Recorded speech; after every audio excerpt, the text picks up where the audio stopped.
நம்முடைய ஃபேஸ் வந்து ரிங்கிள்ஸ் இல்லாமல் க்ளோவாக இருக்கணும் அப்படிங்கிறது தான் நம்மள நிறைய பேருக்கு ஆசை. இதுக்காக நிறைய க்ரீம்ஸ்லாம் வந்து ட்ரையல் அண்ட் எரர் பார்த்துருப்போம். அண்ட் அஃப்கோர்ஸ் நம்மளுடைய டாக்டர்ஸும் வந்து நிறைய க்ரீம்ஸ்லாம் வந்து சஜஷன் கொடுத்துருப்பாங்க. ஆனால் இதையெல்லாம் தாண்டி இந்த சோஷியல் மீடியாவில் ஒரு விஷயம் நம்ம ஃபேஸ் க்ளோவாக இருக்கணும் அப்படிங்கிறதுக்காக ட்ரெண்ட் ஆச்சு அப்படின்னா அது நிறைய பேர் வந்து ஃபாலோ பண்ண ஆரம்பிச்சிருவாங்க. அப்படி ரீசண்டாக ட்ரெண்டான ஒரு விஷயம் அப்படின்னு சொல்லி பார்த்தோம்னா, பெண்களுடைய மாதவிடாய் ரத்தம் அதை எடுத்து ஃபேஸ் பேக்காக போட்டுக்கிட்டோம் அப்படின்னா ஃபேஸ் வந்து பயங்கர க்ளோவாக இருக்கும் அப்படிங்கிற ஒரு விஷயம்தான். என்னங்க ஷாக்கிங்காக இருக்கா கேட்கும் போதே? வணக்கம் நேர்களே, நான் பிரியா. நீங்கள் பார்த்துட்டு இருக்கிறது ஹெல்த் வைஸ் சேனல்.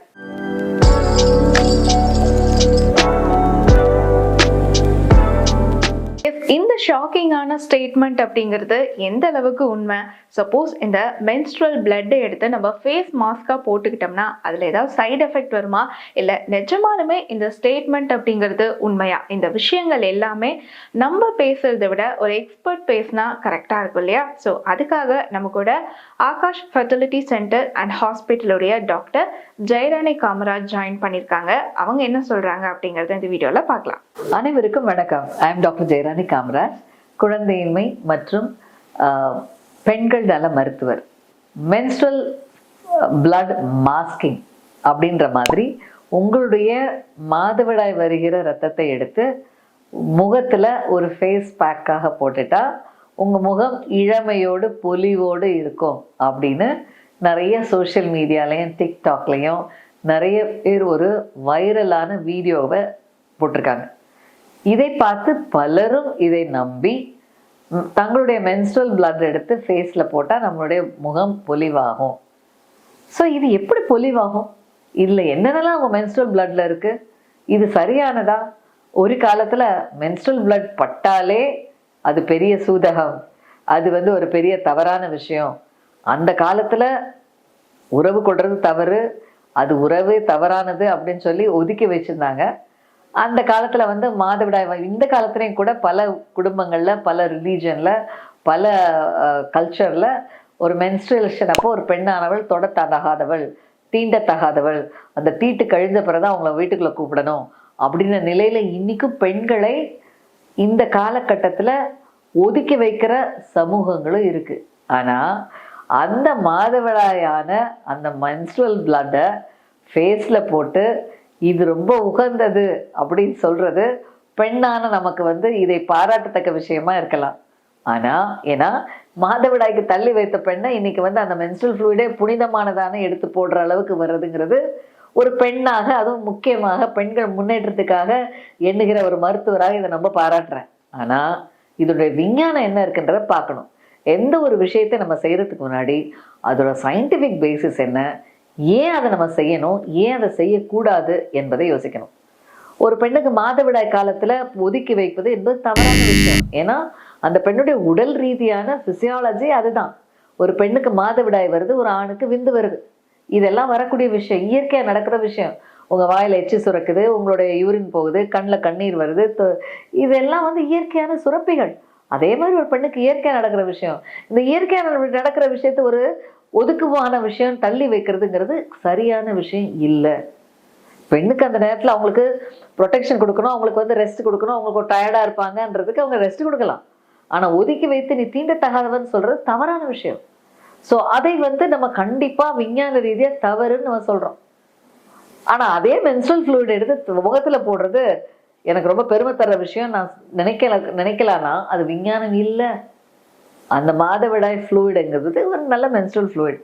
ஆனால் அந்த மென்ஸ்ட்ரல் ஃப்ளூயிட் ஸ்டெரைலா இல்லை. ஏன் ஸ்டெரைல் இல்லை? அது வெஜைனால, சர்விக்ஸில், அந்த செக்ரீஷன்ஸில் வெளிவரும் பொழுது அதன் ஏற்படுகிற பல விதமான பாக்டீரியா, வைரஸ் அதெல்லாம் கலந்துக்கலாம். ஏன் இப்படி பண்ணுறாங்க அப்படின்னா 1990s வந்து ஃபஸ்ட்டு நாங்கள் வந்து இப்போ வந்து நாங்கள் வந்து ஓவரீஸில் எக்ஸ் இல்லைன்னா ரெஜுவினேஷன் பண்ணுறதுக்கு ரத்தத்தில் குறிப்பாக போன் மேரோவில் இருக்கிற ஸ்டெம் செல்ஸ் எடுக்கிறோம். இந்த ஸ்டெம் செல்ஸ் என்பது கேன்சருக்கான சிகிச்சை முறை. ஏன்னா அதில் இருக்கிற சில செல்ஸ் வந்து உருவாக்கக்கூடிய, அதாவது அது வந்து ரீஜென்ரேட் ஆகிற கெப்பாசிட்டி உடையது. ஸோ இந்த ஸ்டெம் செல்ஸ் தான் முக்கியமாக நம்மளுடைய எந்த ஒரு டிஷ்யூ இன்ஜுரி, டிஷ்யூ டேமேஜுக்கு முக்கியமான ஹீலிங் ப்ராசஸ்க்கு அடிப்படையாக இருக்குது. இன்றைக்கி ஒரு ரத்த உறைவை எடுத்துக்கிட்டிங்கன்னா, நம்ம ஒரு இடத்துல ஒரு கட் ஆகுதுன்னா முதல்ல அந்த இடத்துல ரத்தத்தில் இருக்கிற பிளேட்லெட் வரும். இந்த பிளேட்லெட்டில் நிறைய க்ரோத் ஃபேக்டர்ஸ் இருக்கும். இந்த க்ரோத் ஃபேக்டர்ஸ் தான் அந்த இடத்துல உள்ள ஹீலிங் ப்ராசஸை இனிஷியேட் பண்ணும். அந்த ஹீலிங் ப்ராசஸ் இனிஷியேட் பண்ணி அந்த செல் டேமேஜ் ஆன செல்லை டிஷ்யூவை ரீஜெனரேட் பண்ணும். இதற்கு இந்த ஸ்டெம் செல்ஸ் அடிப்படை, பிளேட்லெட் அடிப்படை. இது பல விஞ்ஞானம் மூலமாக இதை கண்டுபிடிச்சாங்க 1990s. ஸோ இந்த வகையான ஸ்டெம் செல்ஸ் கேன்சருக்கு, பிளட் கேன்சருக்கு, ஏன்னா அது செலுத்தும் பொழுது அந்த மீசன்கைமல் ஸ்டெம் செல்ஸ் அந்த ஸ்டெம் செல்ஸ் தான் எல்லா செல்ஸுடைய அடிப்படை. அது என்ன மாதிரினாலும் மாறலாம். ஒரு ஸ்டெம் செல் மசில் செல்ஸாக மாறலாம், ஸ்கின் செல்ஸாக மாறலாம், போன் செல்ஸாக மாறலாம். ஸோ எங்கெங்கெல்லாம் இந்த செல்ஸுடைய பாதிப்பு இருக்கிறதோ அந்த இடத்துல இந்த ஸ்டெம் செல்ஸை செலுத்தும் பொழுது இந்த டிஷ்யூ உருவாக்குவதற்கு இது அடிப்படையாக இருக்குது. ஃபார் எக்ஸாம்பிள், இன்றைக்கி உங்களுடைய எலும்பு முட்டி தேஞ்சது வயசாகும்போது, அப்போ அங்கே ஸ்டெம் செல்ஸையோ பிஆர்பிங்கிற பிளேட்லெட் ரிச் பிளாஸ்மாவை இன்ஜெக்ட் பண்ணால் அந்த டீஜெனரேட் ஆன டேமேஜ் ஆன டிஷ்யூ ரீக்ரோ ஆகும். இன்றைக்கி ஒரு ஃபர்டிலிட்டி ஸ்பெஷலிஸ்ட், ஒரு குழந்தையின்மை சிகிச்சை நிபுணர் என்ற முறையில் நாங்கள் இந்த பிஆர்பி மீசன்கைமல் ஸ்டெம் செல்ஸை பெண்ணினுடைய சினைப்பையில் செலுத்தும் பொழுது கருமுட்டைகள் உருவாக்கம் வருகிறது. ஏன்னா கருமுட்டை ஒரு 40 வயது ஆகும் முட்டைகள் இல்லாமல் போகிற பெண்களுக்கு இந்த ரெஜுவினேஷன் முட்டைகளை ஓரளவு வளர வைக்கிறது. சிலருக்கு சின்ன வயசுல முட்டை இல்லாத பெண்களுக்கு இந்த பிஆர்பி மற்றும் இந்த மாதிரி மீசன்கைமல் ஸ்டெம் செல் செலுத்தும் பொழுது புது முட்டைகள் உருவாகுது. இதெல்லாம் விஞ்ஞானபூர்வமாக ப்ரூவ் பண்ணப்பட்ட ஃபேக்ட்ஸ். இதனுடைய அடிப்படையில் டெர்மட்டாலஜிஸ்ட், ஸ்கின் ஸ்கேஷ் ஸ்பெஷலிஸ்ட்டு முகத்தில் ஏற்படுற வயதான மாற்றங்களுக்கு, ஸ்கின் சுருக்கம், ஸ்கின்ல ஏற்படுற பழுது, இதுக்கு பிஆர்பி செலுத்துவாங்க. பிஆர்பியாக போடுவாங்க, போட்டாக்ஸ் போடுவாங்க. முடி கொட்டுறவங்களுக்கு அந்த பிஆர்பி ஒவ்வொரு ஸ்கின் ரூட்லையும் போடும்போது முடி வளர்ச்சி இதெல்லாம் அதிகமாகும். ஸோ இதெல்லாம் ப்ரூவ்டு சயின்டிஃபிக் ஃபேக்ட்ஸ். ஆனால் இந்த மென்ஸ்ட்ரல் ஃப்ளூயிடில் இருக்கிற மீசன்கைமல் ஸ்டெம் செல்ஸ், அஃப்கோர்ஸ் அதில் கொஞ்சம் ஸ்டெம் செல்ஸ் இருக்குது, அதில் பிஆர்பி பிளேட்லெட் ரிச்சும் இருக்குது. இதை எப்படி யூஸ் பண்ணணும்? அந்த மென்ஸ்ட்ரல் பிளட் எடுத்து அதுக்கு ஒரு மெக்கானிசம் இருக்குது. அந்த டெக்னாலஜி படி அந்த ஸ்டெம் செல்ஸை எக்ஸோசோம்ஸை பிரித்தெடுத்து பிளேட்லெட்டுக்கு பிரித்தெடுத்து அதனை செயல்பாடு பண்ணாதான் அது ஒர்க் ஆகுமே தவிர, ஒரு மென்ஸ்ட்ரல் ஃப்ளூயிடை எடுத்து முகத்தில் ஒரு பேக்காக போட்டால் அதில் எந்தவித பிரயோஜனமும் கிடையாது. ஆஃப்கோர்ஸ் மென்ஸ்ட்ரல் ஃப்ளூயிடில் ஸ்டெம் செல் இருக்குது, அதிகம் பிஆர்பி இருக்குது. ஆனால் அதை பிரித்தெடுக்கும் முறைகள் இருக்குது. அதனே ஒரு சயின்டிஃபிக் மெத்தடில் ஸ்டெரைல் டெக்னிக் மூலமாக சில விதமான ஒரு மெத்தட் மூலமாக அதை சரிப்படுத்தி, அதுக்கான மெத்தட் இருக்குது. அது ரொம்ப ஒரு காம்ப்ளிகேட்டட் மெத்தட். அதன் மூலமாக தான் அதை பிரித்து எடுக்க முடியும். இதெல்லாம் இல்லாமல் ராவா ஒரு பிளட் எடுத்து அப்படி போட்டால் சரியாகுமா அப்படின்னா அப்படி கிடையாது. ஒரு ராவா உங்கள் பிளட், மென்ஸ்ட்ரல் பிளட் எடுத்து உங்கள் ஓவரியில் இன்ஜெக்ட் பண்ணாலோ இல்லை உங்களோட முட்டி தேய்மானான முட்டியில் போட்டு இது ஒர்க் ஆகும்னா ஒர்க் ஆகாது. அதான் அதில் முக்கியமான விஷயம். ஸோ அந்த வகையில் இதை அடிப்படை உள்ள விஷயத்தில் சில விஷயங்கள் இருந்தாலும் இதனை போய் ராவா பண்ணுறதுங்கிறது தவறு. இன்றைக்கி இதை சிம்பிளாக சொன்னால் யூரினில் எத்தனையோ நல்ல விஷயம் இருக்குது நம்ம சொல்லலாம். அதுக்காக யூரினை குடிக்க முடியுமா? முடியாது. ஸோ அதே மாதிரி தான் அதுவும், அதிலும் சில தொத்துக்கள் இருக்குது.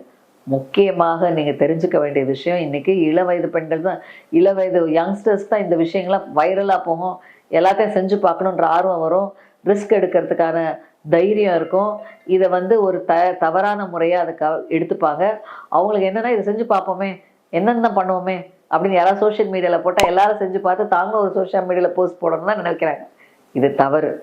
ஏன்னா பிளட்டில் ஹெச்ஐவி வரலாம், சிஃபிலிஸ் வரலாம், எய்ட்ஸ் வரலாம், மற்றும் ஹெப்படைட்டிஸ் பி வரலாம், ஹெப்படைட்டிஸ் சி வரலாம்.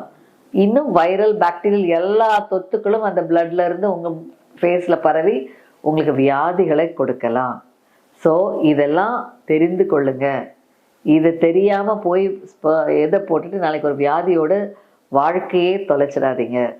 ஆரோக்கியமாக உங்கள் உடம்பை வைத்துக்கொள்வதற்கு, இளமையாக வைத்துக்கொள்வதற்கு பல வழிமுறைகள் இருக்குது. நல்ல ஆரோக்கியமான உணவிடுங்க, நல்ல உற்சாகமாக தூங்குங்க, நல்ல உடற்பயிற்சி பண்ணுங்கள், மற்றும் மனதை உடலை ஆரோக்கியம் வைக்கிறதுக்கு நல்ல மெடிடேஷன் பண்ணுங்கள், யோகா பண்ணுங்கள், நல்ல உறவுகளோட சந்தோஷமாக இருங்க.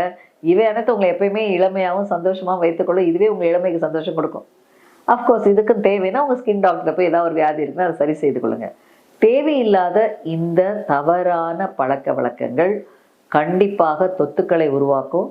இன்ஃபெக்ஷன்ஸை கொடுக்கும், உங்களுக்கு வாழ்நாள் முழுவதும் கஷ்டப்படுற வியாதிகளை கொடுக்கும். எந்த பிரயோஜனமும் கிடையாது, அது தெரிஞ்சுக்கோங்க. முதல்ல எந்த பிரயோஜனமும் கிடையாது. விஞ்ஞான ரீதியாக இது தவிர்க்கப்பட வேண்டிய முக்கியமான விஷயம். அறியாது சொல்கிற சிலருக்கு சொல்கிறத தவறாக புரிந்து விஞ்ஞானம் இல்லாத நிகழ்வுகளை செய்யாதீங்க. விஞ்ஞான அடிப்படையில் மென்ஸ்ட்ரல் ஃப்ளூயிடில் மீசன்கைமல் ஸ்டெம் செல்ஸ் இருக்குது. அது அப்படியே பிளட் எடுத்தால் பண்ண முடியாது. அதுக்கு ஒரு டெக்னாலஜி மூலம் அதை பிரித்து எடுத்து அந்த ஸ்டெம் செல்ஸை மட்டும் எடுத்து அதை ஸ்கின்னுக்குள்ளே போடணும். ஸ்கின் மேலே போட்டாலாம் ஒன்றும் வராது. ஸோ இதெல்லாம் தவறான முறை. இதனை தெளிவாக விஞ்ஞானத்தை புரிஞ்சுக்கோங்க. விஞ்ஞானம் என்பது கண்டிப்பாக ஒவ்வொருவரும் தெரிந்து கொள்ள வேண்டிய விஷயம்.